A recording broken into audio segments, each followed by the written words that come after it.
Hello, Brad here, just to say we're super proud that the Friday 5pm podcast is sponsored by the Malt Miller, the UK's best home brew store. We use the Malt Miller for all of our homebrew experiments, as well as tapping them up for advice and binging on their awesome YouTube channel all the time. That's why whenever we release a homebrew video, we put a recipe kit live on the Malt Miller, so you can brew with the exact same amazing ingredients that we did. The same ingredients used by pro brewers.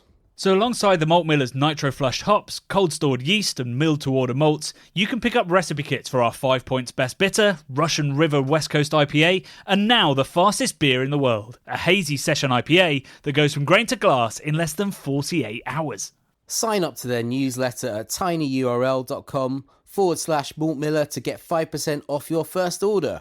With the Malt Miller's amazing customer service and Jonny's 48-hour recipe, you could order the ingredients on a Monday and be drinking the beer by the weekend. Speaking of which, it's Friday. It's 5pm. So enjoy this week's Friday 5pm podcast.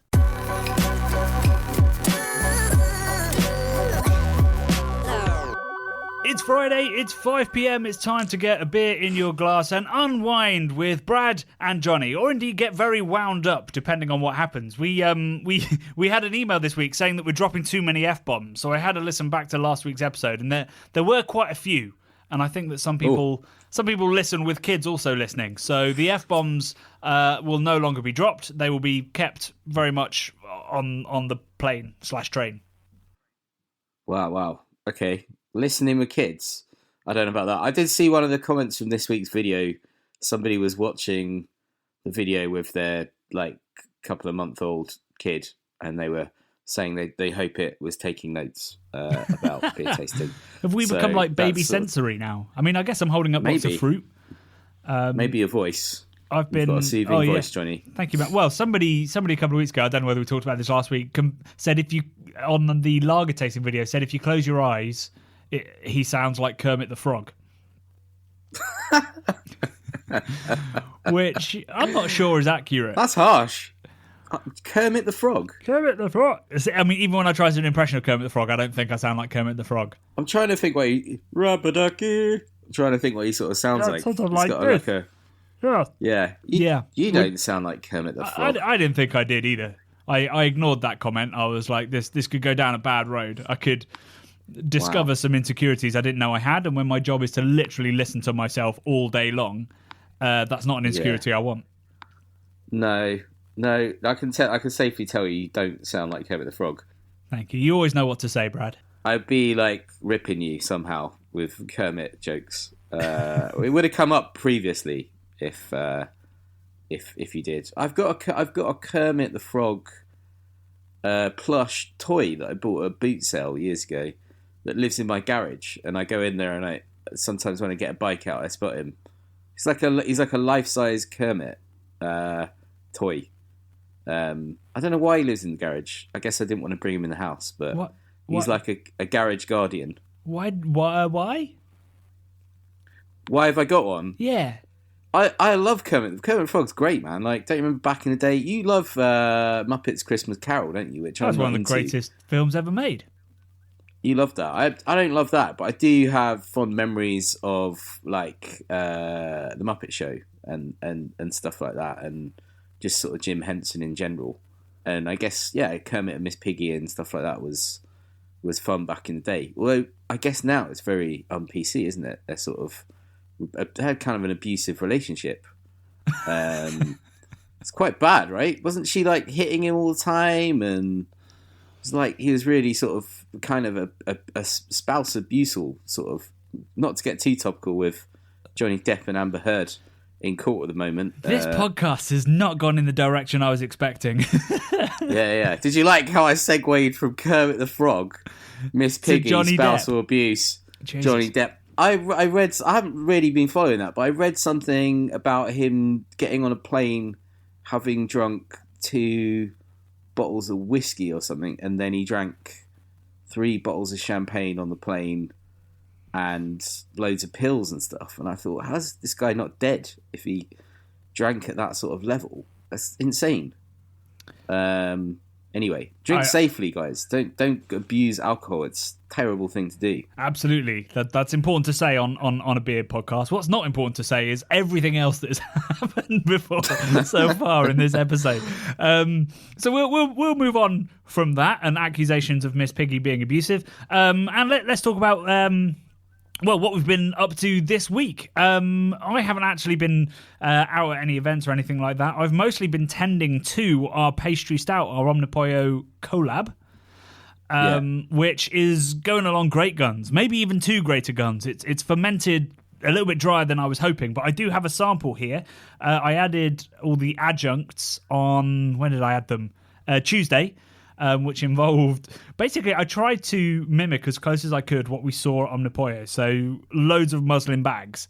So I got tiny little muslin bags, 10 of them. Nice, cute. And filled mine with hazelnuts, cacao nibs, and vanilla, which took forever if you've got 10 tiny bags to fill and then tie up and then tie together and then put into the beer. But I have a tiny little sample of it in front of me. Do you want a live reaction to... 3 days on adjunct? It's your one then? This is my one. I'm interested. Yours only has vanilla in at the moment. Your other adjuncts, which I guess we'll keep secret for now, won't go in for... They'll be going in on Monday for about 3 days of maceration. Nice. So yeah, I mean, it looks exactly as you expect. It is extremely thick, treacly... So if you swish it around in a glass, how is it sticking on the side of the glass? Oh, it coats the glass, mate. It coats the glass properly. Nice. I've also got bits of nut in my glass, so I'm a bit worried. Horrible phrase. I'm hoping that one of my bags hasn't split, but we'll see. Yeah, I was going to say, bags, mate. What happens to the bags? The bags, clearly I've overloaded the bags. Have they been eaten away by the strong alcohol content? It's just it's possible, the muslin. Yeah, just also been fermented by the copious amounts of USO5 in there. On the nose, nice. I'm telling you, there is so much cacao nib, so much chocolate. Oof. Which I kind of expect from the fact that there's 200 grams of cacao nibs, but also obviously a lot of roasted and specialty malt in there. I'm going to give it a sip. I can't wait any longer. Good morning. Wow. So much flavour's come out of that cacao nib already. So much flavour. Nibby. I might need to remove the cacao nibs because that is really chocolatey. Luckily, it's not vegetal. I've had a couple of slightly vegetal cacao nib beers. But that is crazy chocolatey. Not a lot of nut going on yet. I need more nut. Yeah, I was going to say hazelnut is not as powerful a kind of flavour in there then at this point. So you're thinking very much not. With the muslin bags, have you labelled them up? Will you be able to tell from the sort of the shape of the balls inside the bags, Jonny? Yes, You'll be able to tell what's in them. I tied all of the hazelnuts together and all of the cacao nibs together separately, and I should be able to work out which ones were hazelnuts and which ones were cacao nibs, so I can remove them. Can we say ball bags? That's not an F-bomb. Yeah, nut but there's not balls in there. They're nuts.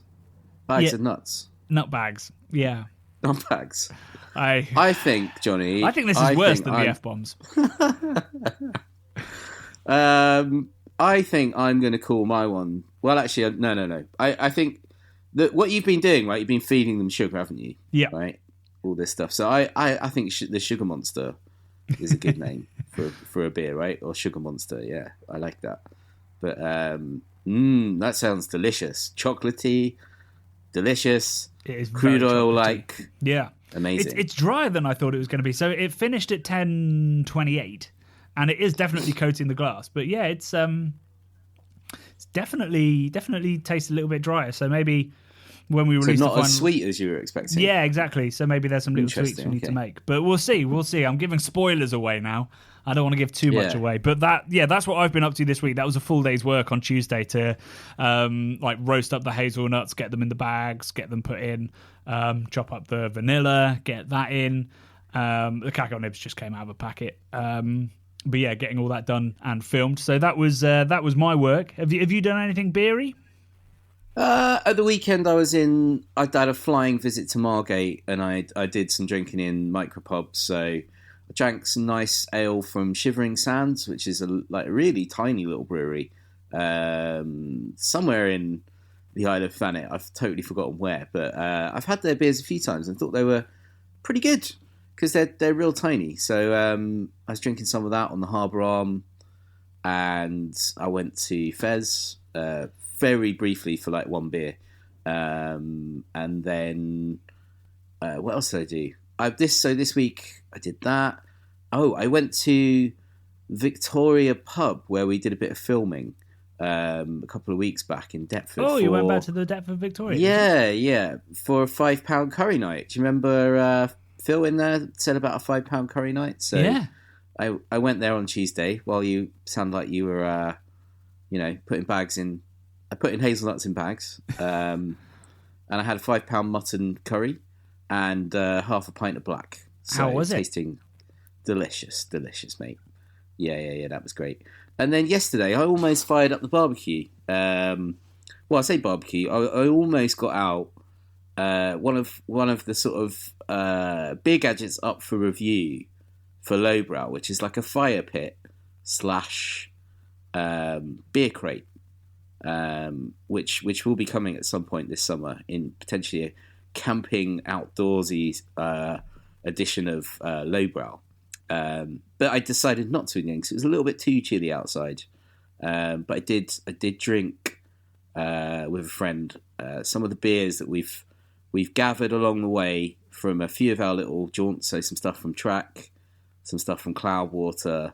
There was even some Brewed by Numbers in there that Josh gave us from our West Coast Fest the other week. I still need to try his Mellors Brewing beer, which is in my fridge. Did you get one of those as well? I've got one of those. Yeah. I think that's my plan for tonight. I've also been sent. Well, I had one last night, but Verdant have sent me some West Coast IPAs to get some feedback. And I had one last night. It's called Why Am I Like This, which is a beer name I can really appreciate.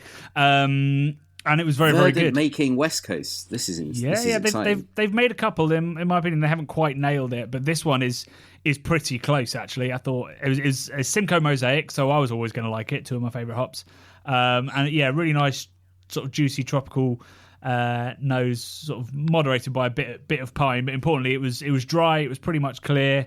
I'd have wanted a little bit more malt character. That'd be my only criticism. But otherwise, the juiciness and the bitterness were balanced, and it was lovely and clean and light and fresh. Yeah, really nice beer. Nice. I gave my friend a Stig Baguette pale ale. When I was like, you have this one, I'll have this one. And then I said, oh, can I try a little bit of that? Because I haven't tried that yet. My God, it tasted really good. And I had instant regret in giving him that beer. It's always an awkward thing. Like when I have friends over and I don't tell them that I'm doing this, but I'm rooting through my beer fridge and they'll be like, oh, can't you find anything? And actually what it is I can't find anything that I don't want to have myself. Yeah, you don't want to drink. This is what I sort of thought, I've got so many beers in the fridge. And then when it came down to it, I was like, man, I want to part with some of these. I've got to try and wheedle out the ones that I don't want as much. But it's definitely a dick move, hard. Isn't it? To be like, I'm not going to give you the really good stuff. So it's all right when it's like a double IPA. Like, we'll share this. But when it's a pale ale that you're really excited to try, it's a wrench giving it away. And then when you try it, you're like, damn it, that's really good. Yeah. We started off on a Brick Brewery cocktail.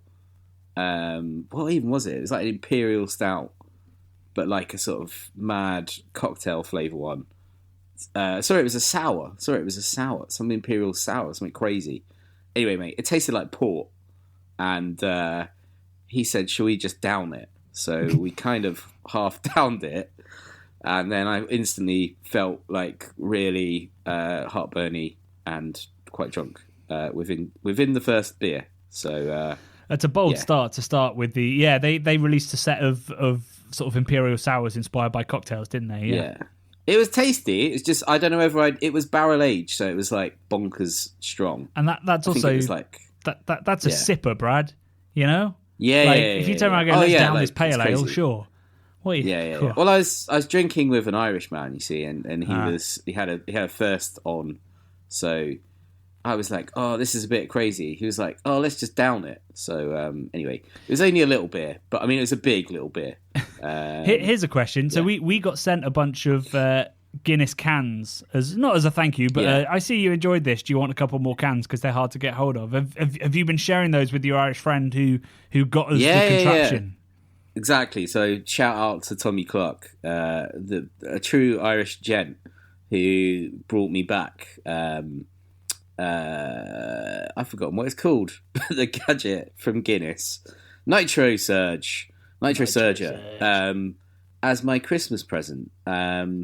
And he brought me back 2 cans of very, very hard to get Nitro Surge Guinness, which they're just impossible to get hold of. So for him to give me that and give me the 2 of his own cans was a beautiful thing. And we used both of those cans to make that lowbrow video, which then I believe one of the kind of the head marketing people from Guinness maybe saw it, reached out a brand to you. ambassador, yeah. Brand ambassador, yeah.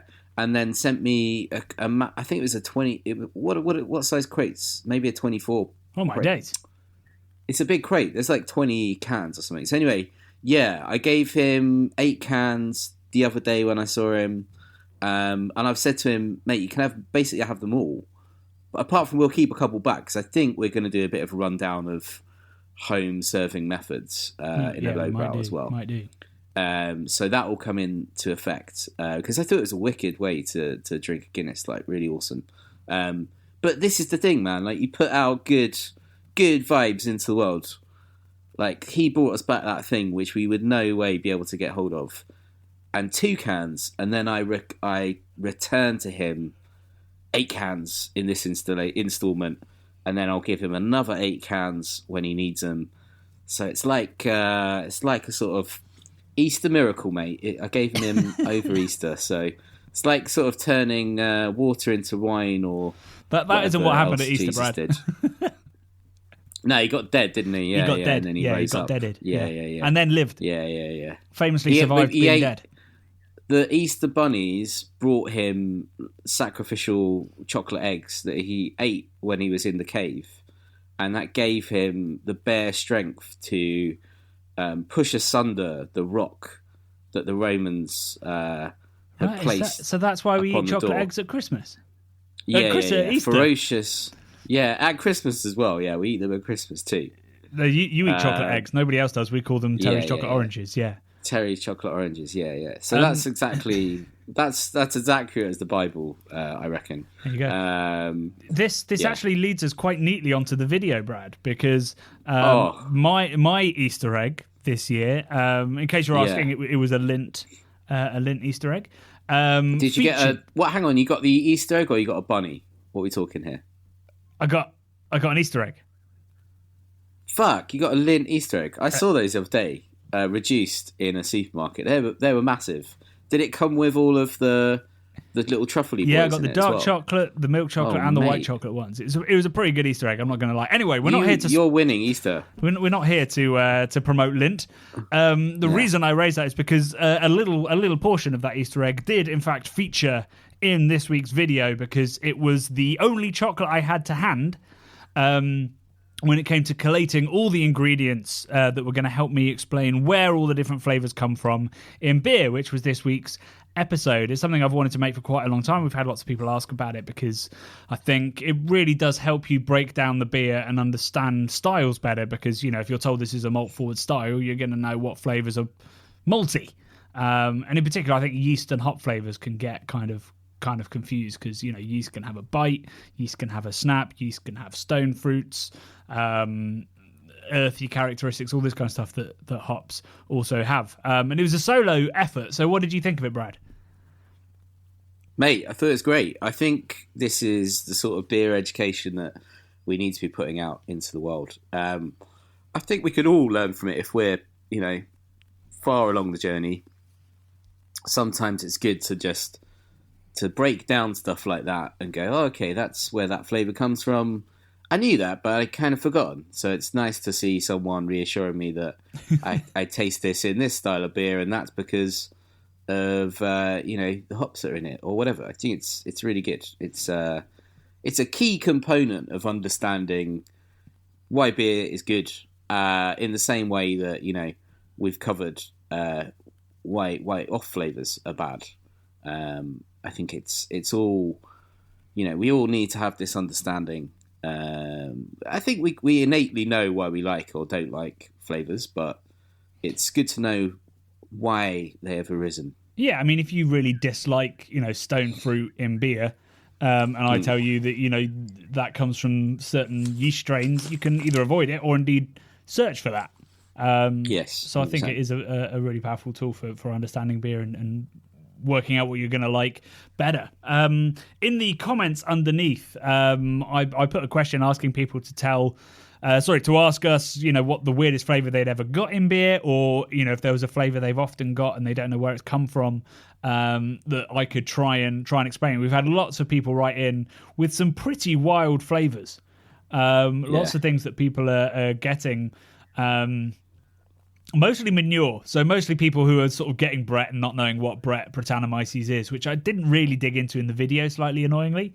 I probably should have included a little section on Brett because it is a real surprise, I think, to a lot of people that drink a Bretted beer for the first time. But the comment that I've picked out this week is from Dan Calzaretta, who says, in the COVID before times, I visited Iceland in winter and had a local beer by Steady Stedji Brewing. And wait for this. Made with whale testicles smoked over sheep's dung. Yes. I'm not going to lie, I would not be ordering that on the bar. A, because I'm not sure whether we should be consuming whale, but B, we definitely shouldn't be consuming sheep's dung. Are you going to read the rest of that out? Because it got a bit lewd, that question. He said, it was a somewhat smoky brew. I sure had a ball drinking that beer. It was nuts. Why is this happening with this podcast? What? I don't know. Maybe I read that comment just before we went on air, and I thought, no, do you know what? I'm gonna take a higher road. But that obviously influenced my nut and ball chat. Yeah, it's like the Darren Brown technique where he gets people to think of things by subtly slipping them in. This wasn't so subtle. It was just we both read this subtle about that comment. Live. Yeah, exactly. But yeah, that beer sounds absolutely disgorting. What did you? I wouldn't be drinking that. Oh no, I wouldn't be drinking that either. It's making me think of when we were in Norway and you ate the tinned fish that's gone. Yeah, fermented fish, and manky for. Yeah, that smelled pretty pungent. Well, it's not gone manky. No more than a wild beer goes manky. It's just fermented with wild yeast. Yeah, it's pretty wild. Wild is the word. We both ate deer's heart, didn't we? There and all sorts of stuff, and goat's head and a giant. Well, yeah. And we had there was a cod, the milk gland of a calf, which I felt a bit bad about afterwards, but it was quite tasty. Did we? Oh, fuck me, I don't even remember that. There's some weird stuff up there, man. They eat the everything, ear to hoof or whatever the expression is, don't they? The nose whole to shebang. Tail is the... Nose to tail. To tail. My comment was from Chris K, friend to the channel. Really great, interesting video. I have to say, tasting notes can sometimes put me off of beers because I'm not a fan of the flavour mentioned. I think that's an interesting point. If you've got something that's says it tastes like something and you don't like the something that it supposedly tastes like, should you avoid it or should you just sort of take it with a bit of a pinch of salt, no pun intended, and just sort of say, well, it might have some sort of quality like that, but it's not going to be full on banana, let's say, for an estery banana-y Belgian offering. You're not gonna feel like you're eating a banana. So I can imagine it can put as many people off as it can intrigue and bring people to it. Tasting notes. That's the nail on the head, and that's why tasting notes are so important, because it's going to put some people off who aren't going to enjoy it, and it's going to attract some people that definitely are. So a lot of the time. I'd probably say, if you're out there for an adventure, out there to enjoy something and have a new experience, then 100% you should be picking up stuff that maybe you wouldn't normally, where the tasting notes would be like, oh, I'm not sure about that. But generally, I'd be like, drink what you want. Like, if there's a tasting note on there that you don't fancy, then don't buy the beer, find something else. Like, I mean, I'm not a massive fan of coconut, but I do like Sabro in beers. I think it adds a sort of spicy kind of, I don't know, like an oil, I don't know what it is. Oily, I think is the right word. Yeah. Oily kind of thing to it, which is interesting. Now, will I drink Sabro beers all night? Probably not, but I would drink one at least and think that's pretty cool. I like it. I'm into it. And that is where you have to be a bit cautious with tasting notes, because like you say, it's not all you're going to taste unless it's an all Sabro beer. It's going to be there's a little tickle of coconut that goes so well with the mango or the lime flavors that are also in there. So it's a tricky thing for breweries to play around with and to put out there, because if you say this has Sabro, so it has notes of coconut, people are going to think it's like full on coconut, whereas actually, it's a quarter of the hop bill, and it's just a little accent that goes really well with the El Dorado pure juice vibes. Pure juice. So take tasting notes with a pinch of salt, I guess, and remember that everybody gets different things. All of these things are chemicals, right?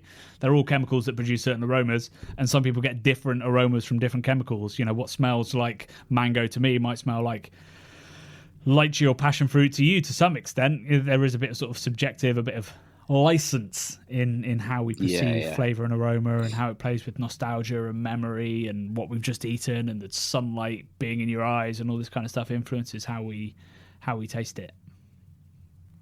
For sure, mate. For sure. We need to talk about the Big Brew Day, Jonny. We absolutely do. Thank you for reminding me. Yeah, so we've been asked by quite a few people recently when our next live show is going to be. We've kind of dropped the ball with that. We've been so incredibly busy. They do take a bit of organising and finding dates, so apologies for that. We do have one in the works, but we haven't finalised the date yet. But we do have a homebrew live show that will be happening on the 7th of May, so a couple of weeks away, not many weeks away. Big Brew Day is hosted by the company that owns Grainfather, Bevy. They host it every single year, and it's a live brew along in which they'll pick a style and everybody brews it as we go through. And we'll be hosting it this year. We were on it very briefly last year, and this year we're going to be brewing a fruity imperial porter. A recipe designed by the head brewer of Weathered Souls over in Texas. It's a really interesting recipe. Got fruit purees, cacao nibs going in, all kinds of stuff to make this beautiful big beer. And we'll be brewing that on the day live from 4 p.m. on our channel, and also on our Facebook, and also on Grainfather's Facebook. And you can buy the recipe kit from Malt Miller and brew along with us, or you can look at the recipe. I'll put a link to the recipe live so that you guys can potentially brew it at home and with your own ingredients if you've got them, or perhaps other homebrew suppliers will be releasing a kit. But basically, if you've missed our live shows, you can still tune in. I know we'll be brewing, but we will also be drinking, chatting to professional brewers, chatting to home brewers, chatting to Grainfather about their kit. Lots of interesting conversations to be had over the sort of 4 or 5 hours that we will be live. I'd say probably tune in about halfway so that me and Brad are a little bit merry. The boil's on, and I think we'll be having maybe the Malt Miller guys on, so that'll be good fun. We'll taste some tasty beer and have a good natter. So even if you're not a home brewer, it'll be good fun. But if you are a home brewer, check out the recipe and maybe join in. Nice. Hopefully your internet connection is strong for a multi-hour live show in the Brewdio. I've been testing that. I think we're going to be okay. I think. Nice. We'll find out. Nice. But that's all we've got time for this week. I hope you enjoyed this week's video. We've got another absolute cracker next week, but I'm not going to give spoilers about it because it's that much of a cracker. So we'll see you at 4 p.m. on Wednesday. And don't forget, the Big Brew Day, Saturday, 7th of May, and you can buy the Brew Along kit from Malt Miller. Love and beer.